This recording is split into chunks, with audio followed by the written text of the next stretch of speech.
야곱이 외삼촌 라반과의 문제를 다 해결하고 아버지 집으로 돌아가게 되는데요.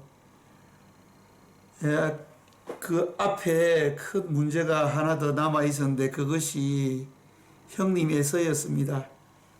형님을 피해서 외삼촌 라반의 집으로 왔기 때문에 과연 형님이 그를 어떻게 생각하고 있을지 불투명한 가운데에 계속해서 아버지 집으로 돌아가는 그 길 가운데에서 야곱은 하나님의 천사들을 만나게 됩니다. 그래서 인격적인 교제를 여기서 하게 됩니다. 한국어 성경에 보면은 그냥 만난 것처럼 그렇게 표현되어 있는데 만나서 인격적인 교제를 한 것으로 히브리어 성경에는 기록되어 있습니다. 야곱이 얼마나 큰 힘이 되었겠습니까? 천군 천사가 나를 지켜주고 있구나. 하나님의 군대가 나를 호위해주고 있구나. 라는 그러한 위안을 얻고 계속해서 이제 형님을 만나기 위해서 아버지 집으로 돌아가던 중이었습니다. 그래서 야곱이 먼저 종들을 보내서 형님이 야곱을 마중을 나오는데 과연 어떤 분위기인지를 알아보기 위해서 이 종들을 보냅니다. 그 종들이 가서 에서를 만나고 돌아와서 야곱에게 보고하는 것이 심상치 않습니다. 사자들이 야곱에게 돌아와 가로되 우리가 주인의 형 에서에게 이른즉 그가 400인을 거느리고 주인을 만나려고 오더이다. 이게 지금 분위기가 아주 심각한 겁니다. 왜냐하면은 외삼촌 라반의 집에서 돌아오는 동생 야곱을 만나기 위해서 400명의 군사를 거느리고 오는 이것은 조금 문제가 심각한 겁니다. 이게 지금 족장 시대입니다.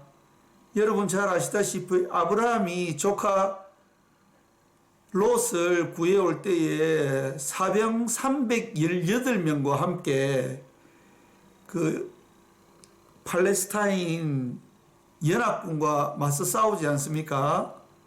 그러니까 이 400명이라는 이 사병의 숫자는 어마어마한 숫자인 겁니다. 그래서 이게 야곱이 분위기를 감지합니다. 이게 아직 형님 마음이 안 풀렸구나. 그래서 야곱이 생각하니 마음이 깝깝한 겁니다. 그래서 야곱이 심히 두렵고 답답하여 자기와 함께한 종자와 양과 소와 약대를 두 떼로 나누고 이렇게 이제 자기의 종과 양과 소와 약대 가축들을 두 떼로 나누고 난 다음에 하나님 앞에 기도합니다. 야곱이 기도하기를 나의 조부 아브라함의 하나님, 나의 아버지 이삭의 하나님, 여호와께서 주께서 전에 내게 명하시기를 네 고향 네 족속에게로 돌아가라. 내가 네게 은혜를 베풀리라 하셨지 않습니까? 하나님, 제가 하나님의 명령을 따라 하나님의 말씀을 따라 가는 것이기 때문에 저를 좀 도와주십시오. 내가 주께 간구하오니 내 형의 손에서 에서의 손에서 나를 건져내 주시옵소서. 내가 그를 두려워하오면 그가 와서 나와 내 처자들을 칠까 겁이 나기 때문입니다. 주께서 말씀하시기를 내가 정녕 너에게 은혜를 베풀어 너의 씨로 바다에 셀 수 없는 모래와 같이 많게 하리라 약속해 주셨습니다. 그래서 약속을 붙들고 철야 기도를 합니다. 그래서 야곱이 거기서 밤을 지내고 이 밤을 지냈다는 것은 두 가지 의미가 있습니다. 뜬 눈으로 철야하며 밤을 세웠다는 의미 하나, 그리고 거기서 유숙했다는 것 하나, 두 가지 의미를 저희들이 생각해 볼 수 있는데요. 우리가 창세기 32장 1절부터 12절까지 말씀을 보면 아마 기도하면서 거의 잠을 자지 못하고 밤을 지낸 것 같습니다. 그래서 다시 한번 전략을 세우고 이제 에서의 마음을 녹일 예물을 준비합니다. 그래서 그 떼를 나누어서 한 묶음, 두 묶음, 세 묶음 이렇게 양떼들과 가축떼들을 나누고 종들도 나누어서 여러 그룹을 만들어서 보냅니다. 그래서 첫 번째 그룹, 두 번째 그룹, 세 번째 그룹 이렇게 나누어서 보내면서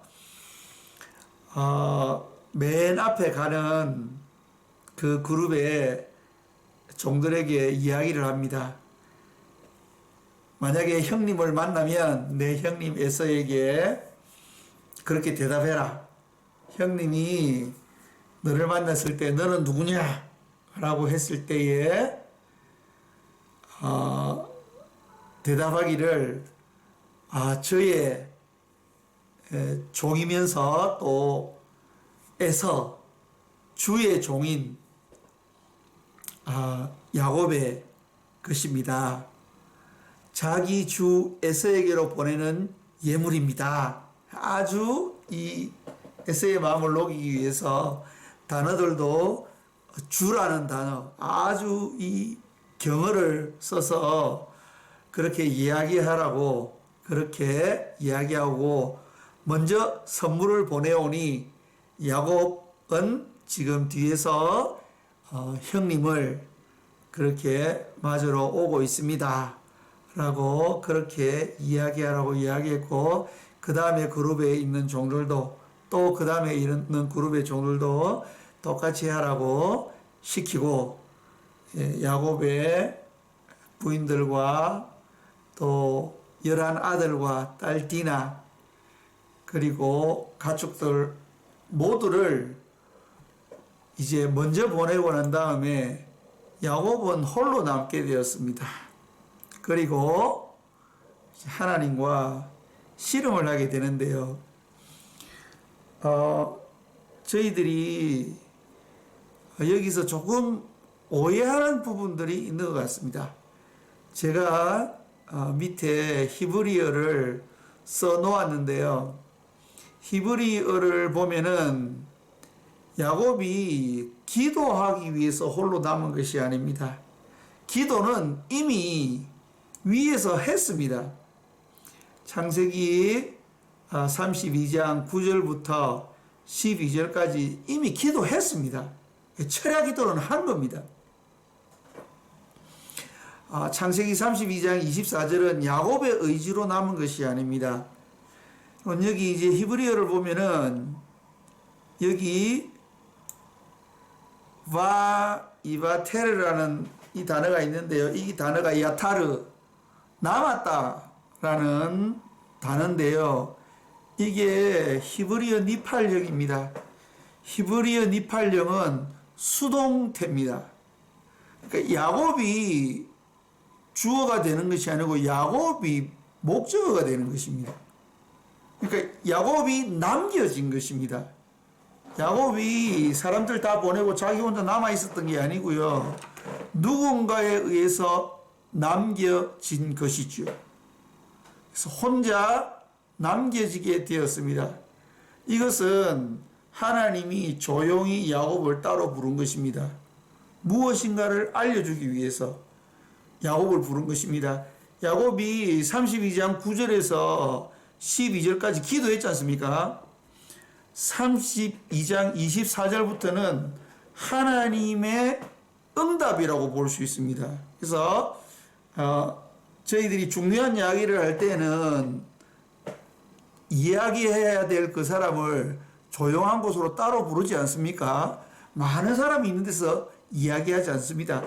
그래서 지금 이 중요한 이 비밀을 야곱에게 하나님이 한 수 가르쳐 주기 위해서 야곱을 조용한 곳으로 따로 부른 것입니다. 야복 강가에 따로 부른 것입니다. 그래서 야곱은 남겨진 것입니다. 야곱 자기가 하나님하고 한판 씨름하기 위해서 남은 것이 아닙니다. 여러분, 그것을 더 정확히 알 수 있는 것은 그 다음 문장에서 알 수 있습니다. 바 예아벡, 이게 씨름을 하였다는 거거든요. 그런데 이 씨름을 했다는, 이 씨름하였다는 이 단어의 주어가 요 앞에 있는 이 이슈라는 단어입니다. 어떤 사람이라는 거죠. 이게 하나님을 지칭하는 건데요. 하나님이 의인화된 거죠. 그러니까 문학적 표현입니다. 어떤 사람이 씨름을 했다는 겁니다. 누구와 씨름했습니까? 그와 씨름을 했습니다. 이 그가 바로 야곱입니다. 그러니까 이 싸움을, 이 씨름을 건 것은 야곱이 아니었습니다. 하나님이었습니다. 하나님이 누구와 씨름하였습니까? 야곱과 씨름한 것입니다. 이것은 무엇이냐면은 하나님이 야곱에게 말씀으로 가르쳐 주신 것입니다. 야곱이 이해를 못하는 것입니다. 그렇기 때문에 야곱과 씨름을 한 것입니다.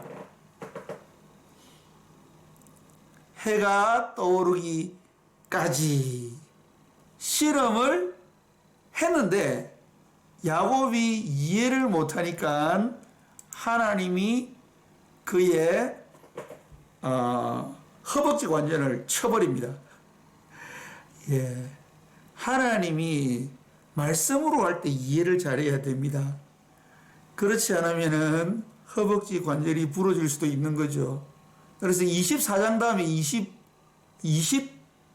다음에 25절 말씀을 보면요, 그 사람이 자기가 야곱을 이기지 못함을 보고, 여러분, 이것이 중요한 겁니다.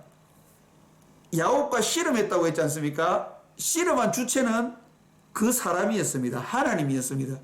그런데 이 야곱이 이 하나님의 말씀을 이해하지 못하는 겁니다. 야곱이 끝까지 안 지고 또박또박 하나님하고 맞짱을 뜬 것입니다.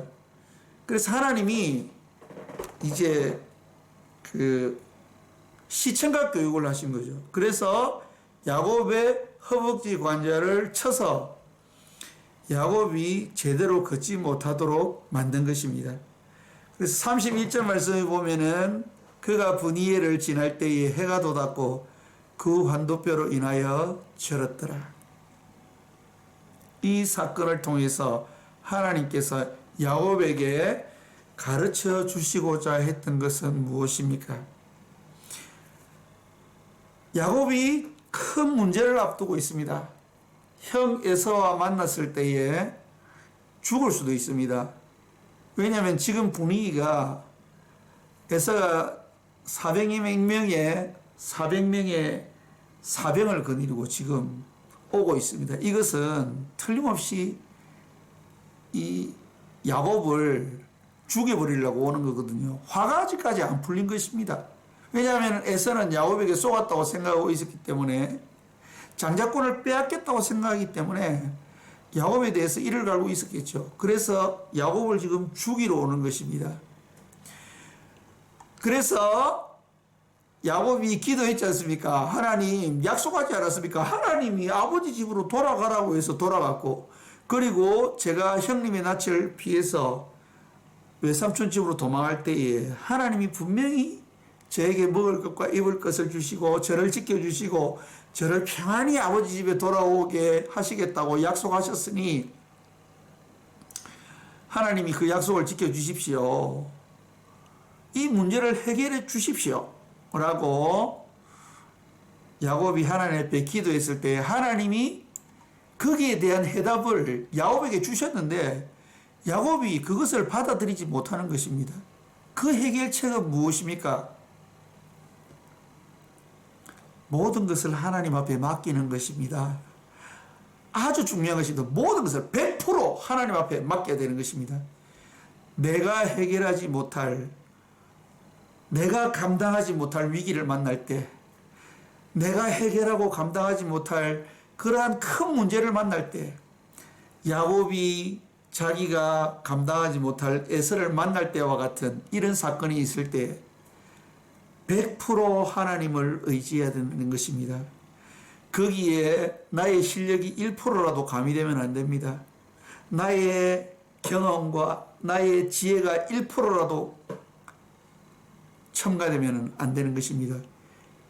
그것을 오늘 하나님께서 알려주시는 것입니다. 근데 야곱이 하나님 보시기에 하나님의 은혜 50%, 자기 실력 50% 해서 이 문제를 해결하려고 하는 모습을 하나님께서 보신 것입니다. 왜냐하면은 야곱이 성공했지 않습니까? 야곱이 성공한 것입니다. 근데 하나님의 은혜로 성공한 것을 야곱은 알고 있습니다. 그러나 야곱은 90% 정도는 하나님의 은혜로 했고 10%는 자기가 그렇게 밤새워가면서 신실하고 정직하게 했다는 자기의 의를 10% 드러내고 싶어하는 그런 모습이 있었던 것입니다. 그래서 하나님이 그것이 아니다. 너는 나를 100% 의지해야 된다. 온전히 의지해야 된다. 라는 것을 가르쳐 주기 위해서 씨름을 하신 것입니다. 그런데 야곱이 그걸 받아들이기가 힘든 겁니다. 그래도 자기가 1%라도 아니 0.5%라도 자기가 하나님 앞에 신실하게 한 것, 열심히 한 것, 믿음으로 한 것, 자기의 의를 드러내고 싶었던 것입니다. 그래서 하나님의 그 말씀에 굴복하지 못하고 하나님과 계속 씨름을 한 거죠. 그래서 하나님께서 도저히 말로 안 되니까 야곱의 허벅지 관절을 쳐가지고 야곱이 다른 사람의 도움 없이는 걷지 못하도록, 지팡이를 의지하지 않고서는 걷지 못하도록 그렇게 만들어 버리신 것입니다. 그래서 여러분 골반뼈가 나가면 제대로 걷지를 못합니다. 누군가 부축을 해줘야 되고 지팡이를 의지하거나 다른 것을 의지해야지만 제대로 걸을 수가 있는 것입니다. 이것을 통해서 하나님께서 보여주시는 것이 무엇입니까? 그것은 온전히 하나님께 100% 의지해야 된다는 것입니다. 우리의 의가 1%라도 들어가면 안 된다는 것입니다. 자, 시간이 많이 갔기 때문에 이 본문들을 다음 시간에 조금 더 살펴보도록 하겠습니다.